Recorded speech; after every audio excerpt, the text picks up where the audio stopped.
नमस्कार दर्शक, हार्दिक स्वागत छ यहाँहरू सम्पूर्णलाई सपना अनलाइन टिभीमा। निकै नै महत्त्वपूर्ण रिपोर्टका साथ उपस्थित भइसकेका छौँ। हाम्रो मेहनतको लागि एउटा सानो लाइक र च्यानललाई सब्स्क्राइब गरी साथै छेउमा रहेको बेल आइकनलाई दबाई अलमा क्लिक गरेर साथ दिन नबिर्सनुहोला। आउनु सब समाचारतर्फ लागौँ। बर्जु महोत्सव प्रशासनले कलाकारलाई सुक्यो, आक्रोशित भिडले स्टेज तोडफोड गर्दै सवारी जलाएका छन्। स्थानीय प्रशासनले कलाकारलाई सुकेपछि आक्रोशित भिडले तेस्रो बर्जु महोत्सवका लागि बनाइएको स्टेज तोडफोड गरेका छन्। उनीहरूले चारवटा सवारीमा आगजनी गरेको छ।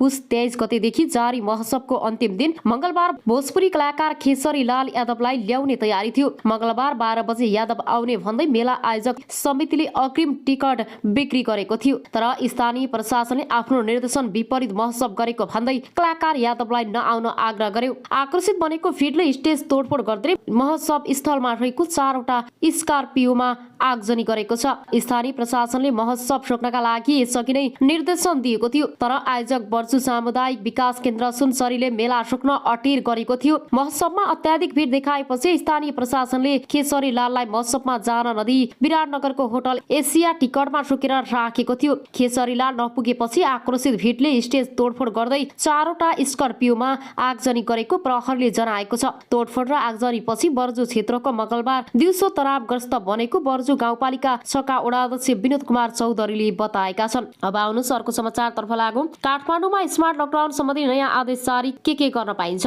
जिल्ला प्रशासन कार्यालय काठमाडौँले उपत्यकामा स्मार्ट लकडाउन सम्बन्धी नयाँ आदेश जारी गरेको छ। दैनिक रूपमा कोरोना संक्रमितको संख्या झन बढ्दै गएपछि काठमाडौँसँगै उपत्यकाका 3वटै जिल्ला प्रशासन कार्यालयले मंगलबार मध्यरातदेखि लागू हुने गरी माघ मसान्तसम्म आम सभा, जुलुस सभा, मेला लगायतका गतिविधि गर्न रोक लगाएको छ। जारी विज्ञप्ति मार्फत गोष्ठी, सेमिनार, समीक्षा बैठक जस्ता क्रियाकलापहरू सञ्चालन गर्दा भर्चुअल माध्यमबाट गर्न भनिएको छ। भौतिक रूपमा उपस्थित भए गर्नुपर्ने कार्यका लागि 25 जनासम्म मात्र सहभागी हुन आदेश दिएको छ। यस्तै माघ 15 गतेसम्म सिनेमा हल, डान्स बार, दोहोरी, नाचघर, क्लब, हेल्थ क्लब र जिम खाना, स्विमिङ पुल लगायत बन्द गर्न पनि भनिएको छ। धार्मिक स्थलमा जनस्वास्थ्यका मापदण्ड पालना गरी माघ मसान्तसम्म नित्य पुरा ध्यान र प्रार्थना गर्न मात्र आदेश जारी दिएको छ। सार्वजनिक स्थलमा माघ 7 देखि अनिवार्य खोप कार्ड देखाउनु पर्ने, सार्वजनिक यातायातमा सिट कार्ड देखाउनु पर्ने, सार्वजनिक यातायात सिट क्षमता भन्दा बढी यात्रु राख्न नपाइने, यात्रुले अनिवार्य मास्क लगाउनु पर्ने,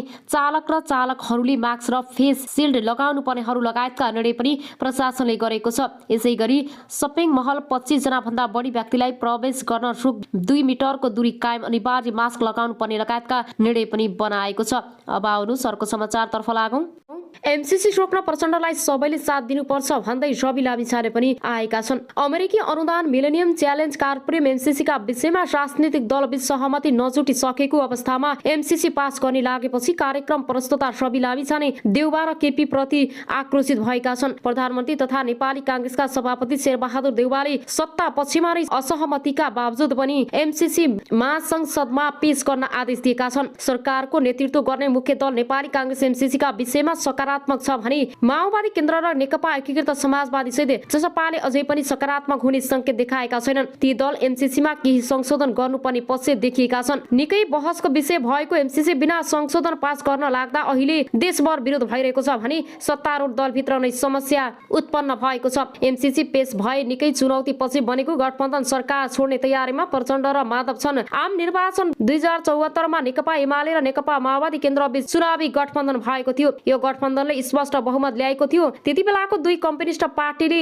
पाएको मत आधार मान्दा यथास्थितिमा चुनावमा गएमा नतिजा के होला। एमाले 2003 मा र माओवादी केन्द्रले 49 निर्वाचन क्षेत्रमा प्रत्यक्षतर्फ चुनावमा उम्मेदवार उठाएका थिए। सुरे चिन्हमा उम्मेदवार बनेका 203 मध्ये 78 जना विजयी भएका थिए। गोलाकार भित्र हँसिया हतौडा चुनाव चिन्ह लिएर माओवादीका 36 उम्मेदवार विजयी भएका थिए। 165 निर्वाचन क्षेत्रमा नेकपा एमाले र माओवादीको मात्र जोड्दा 114 हुन आउँछ। यो प्रत्यक्षतर्फ निर्वाचन संस्थाको संख्याको 2/3 हो। एमाले र माओवादी मिल्दा दुवैलाई चुनावमा ठूलो फाइदा पुगेको थियो। 2070 सालको निर्वाचनमा हार बेहोरेको धेरै क्षेत्रमा एमाले उम्मेदवार माओवादीसँगको गठबन्धनले विजय भएका थिए। देशभर एमसीसी विरुद्ध आन्दोलन पनि भइरहेको छ भने सभामुख पनि यसको विपक्षमा उभिएका छन्। एमसीसी बारे नबोलेको भनेर चर्को आलोचना भएपछि सञ्चारकर्मी रवि लामिछानेले बल्ल मुख खोलेका छन्। एमसीसी बारे नबोलेको भनेर चर्को आलोचना भएपछि सञ्चारकर्मी रवि लामिछानेले बल्ल मुख खोलेका छन् भने उनले एमसीसी पास गर्नुपर्ने धारणा राखेका हुन्। सामाजिक सञ्जाल मार्फत आफ्नो विचार लामिछानेले फेरि पनि गोलमाल जवाब दिएका छन्। अहिले पनि एमसीसी को पक्ष वा विपक्ष केले भन्ने नकुलाई लामिछानेले एमसीसी को विरोध गर्न सकेका छैनन्। संशोधन सहित संसदबाट एमसीसी पास गर्नुपर्ने पछिको कित्तामा आउने आफूलाई उभ्याएका छन्। नेपालको संविधान भन्दा माथि नरहने गरी एमसीसी पास गर्नुपर्ने आशय उनले व्यक्त गरेका छन्। सामाजिक सञ्जाल मार्फत रविले व्यक्त गरेका धारणा यस्तो छ, हेर्नुहोस् जस्ताको तस्तै। एमसीसी बारे मैले त त्यति बेला नै बोलेको थिएँ जति बेला केही मानिसहरू बोल्दा वा नबोल्दाको फाइदा बेफाइदा हिसाब गर्दै थिए। हेर्न सुन्न बुझ्न छुटाउनु हुनेहरूका लागि फेरि पनि दोहोर्याएर भन्छु, बिना परिमार्जन जस्ताको जस्तै लागू हुने भएको खण्डमा म एमसीसी को विपक्षमा छु। एमसीसी का बुदाहरू संशोधन हुँदैनन् भने अमेरिकी अडानसँगै बिना संशोधन संसदबाट पारित हुनु हुँदैन भन्ने मेरो आडन पनि कायम नै रह्यो। लिखित जवाब मार्फत एमसीसी अमेरिकाले नेपालको संविधान भन्दा माथि यो सम्झौता होइन भनेछ। त्यसो भए त्यो र अन्य त्यस्ता बुदा संशोधन गर्न के को लागि आपत्ति र मैले नबुझेको रहेछु भन्ने विज्ञहरूले बुझाइदिनु होला। सच्चिन तयार छु, तथ्य फेरिएछ भने धारणा फेरौँला। नोट्स कुनै पनि विषयमा जसले आफ्नो धारणा राखिदिए हुन्थ्यो भन्ने स्वभाव जिज्ञासालाई उच्च सम्मान गर्दछु। हाल म ग्यालेक्सी 4K को अन्तिम तयारीमा अत्यन्तै व्यस्त हुन पुगेका कारण कयौं विषयमा बोल्न पाएको छैन, त्यसका लागि क्षमा गर्नुहोला। तर तपाईँको प्रतीक्षाले अब महिना दिनपछि काट्ने छैन। छुटेका सारा हिसाब अब छिट्टै र सोझो ग्यालेक्सी 4K मार्फत नै हुन्छन्। कुनै प्रश्न बाँकी भए अघिल्लो लाइन दोहोर्याउनु होला भन्दै बिदा भएका छन्। अब आउनुहोस् अर्को समाचारतर्फ लागौं। कमलाको गाउँमा भाउजू लिएर फरार भएका श्रीमान र भाउजूलाई गाउँलेले गरे रामधुलाई। यो भिडियोलाई अन्तिमसम्म हेरेर सेयर गर्न नबिर्सनुहोला। केही दिन अघि झापा जिल्लाको झिलझिली घर भएका चन्द्र थापा मगरले आफ्नै भाउजू लिएर अहिले फरार भएका थिए। श्रीमती वैदेशिक रोजगारीका लागि कुवेत गएको बेला साना छोराछोरीलाई घरमा बिचल्ली बनाएर चन्द्र थापा भाउजू लिएर फरार भएका हुन्। 1 महिनादेखि सम्पर्क विहीन भएको भन्दै आफन्तहरू मिडियामा आएपछि उनीहरूको अहिले खोजी भएको थियो। उनीहरू सम्पर्कमा आएपछि उनकी श्रीमती लगायतले छलफलका लागि भन्दै बोलाएका थिए। छलफलका लागि भन्दै चन्द्र र भाउजू मिडियासँगै गएका थिए, तर उनीहरूलाई चन्द्रकी श्रीमती तथा उनका आफन्तहरूले चन्द्र र उनीसँगै फरार भएकी भाउजूलाई हातपात गरेका हुन्। श्रीमती विदेशमा गएर दुःख गर्ने, तर चन्द्रले भने यहाँ दुःख गरी कमाएको सबै सकेको र अरूको घरबार बिगारेको भन्दै उनीहरूले हातपात गरेका हुन्। विदेश गएकी चन्द्रकी श्रीमती भने अहिले घर आएकी छिन्। त्यस्तै चन्द्रसँगै फरार हुने भाउजूका श्रीमान पनि कामको सिलसिलामा इन्डिया गएका थिए। उनी पनि घर फर्किएका छन्। चन्द्रकी श्रीमती विदेश रहेको र ती भाउजूको श्रीमान पनि कामको लागि इन्डिया आउने जाने गरेपछि चन्द्र र भाउजू बीच पहिलेदेखि नै अनैतिक सम्बन्ध रहँदै आएको स्थानीयहरूले बताएका छन्। आफूहरूले कैयौं पटक अरूको घरबार बिग्रिन्छ भनी ती भाउजूलाई सम्झाउने गरेको भए तापनि उनीहरू बीच अनैतिक सम्बन्ध जारी नै रहेको गाउँलेहरूको भनाइ छ। चन्द्रसँग फरार भएकी भाउजूका श्रीमानले भने उनलाई आफू नखोज्ने बताएका थिए, तर चन्द्रकी श्रीमती र उनका आफन्तले भने चन्द्रले आफूले कमाएको घर बनाउन भनी दिएको सबै पैसा लिएर भागेको भन्दै त्यो फिर्ता हुनुपर्ने बताएका छन्। अब उनीहरूलाई कानुनी रूपमा सजाय दिने उनीहरूको भनाइ छ। आफूहरूले दिएको पैसा सबै फिर्ता गर्नुपर्ने चन्द्रकी श्रीमतीका आफन्तले बताएका छन्। आफूहरूले अर्काकी श्रीमती लिएर हिँड्न पैसा नदिएको भन्दै चन्द्रले उक्त पैसा फिर्ता गर्नुपर्ने बताएका छन्। चन्द्रकी श्रीमतीले यस अघि नै आफू अब चन्द्रसँग नबस्ने बताएकी छिन्। उनीहरू फरार हुनुभन्दा अघिल्लो रातिको लगभग 8 बजेतिर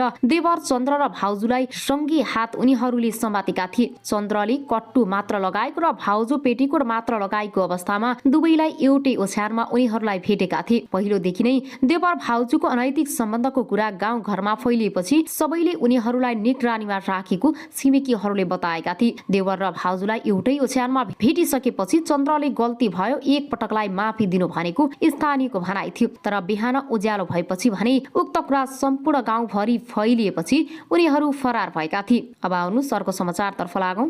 कमलाको मृत्युपछि इन्द्रणीका छत्रसाईको स्वास्थ्य अवस्था झनै खराब भइरहेको भर्खरै खबर आएको छ। चर्चित कार्यक्रम इन्द्रणीका छत्रसाईलाई काजल जोशीले औषधि र पानी खुवाएको टिकटक भिडियो निकै भाइरल भएको छ। छत्रसाईले केही दिन अगाडि आफू अवस्वस्थ भएको भन्दै सामाजिक सञ्जालमा स्टाटस राखेका थिए। लगत्तै उनलाई स्वास्थ्य लाभको कामना गर्नेहरू समेत निकै देखिन्थ्यो। फेसबुकमा पोस्टनी फोटाहरू पोस्ट्याउँदै धेरैले स्वास्थ्य लाभको कामना गर्नुभयो। अहिले भने उनीलाई सन्चो नभएकै कारण हुन सक्छ। काजल जसले उनको हेरचाह गरेको देख्न अनि अनुमान धेरैले लगाएका छन्। छत्रसाहीको टिकटक मार्फत अपलोड भएको उक्त भिडियोमा समेत धेरैले स्वास्थ्य लाभको कामना गरेको देखिन्छ। काठमाडौँ नेपाली राष्ट्रिय फुटबल टिमका मुख्य प्रशिक्षक अब्दुल्लाह अमुल ताइरी नेपाल आइपुगेका छन्। उनी शनिबार साँझ नेपाल आइपुगेका हुन्। त्रिभुवन विमानस्थलमा अवतरण लगत्तै पत्रकारसँग कुराकानी गर्दै अमुल ताइरीले नयाँ जोश र नयाँ योजनाका साथ नेपाल आएको बताए। पुरानो कुरा बिर्सिएर नयाँ तरिकाले काम गर्न म नेपाल फर्किएको छु। अब नयाँ ढङ्गले अगाडि बढ्नुपर्छ उनले भने, जसका लागि सबैको साथ चाहिने र सबै मिलेर काम गर्नुपर्छ। अमुल ताइरीले आफ्नो सम्झौता 5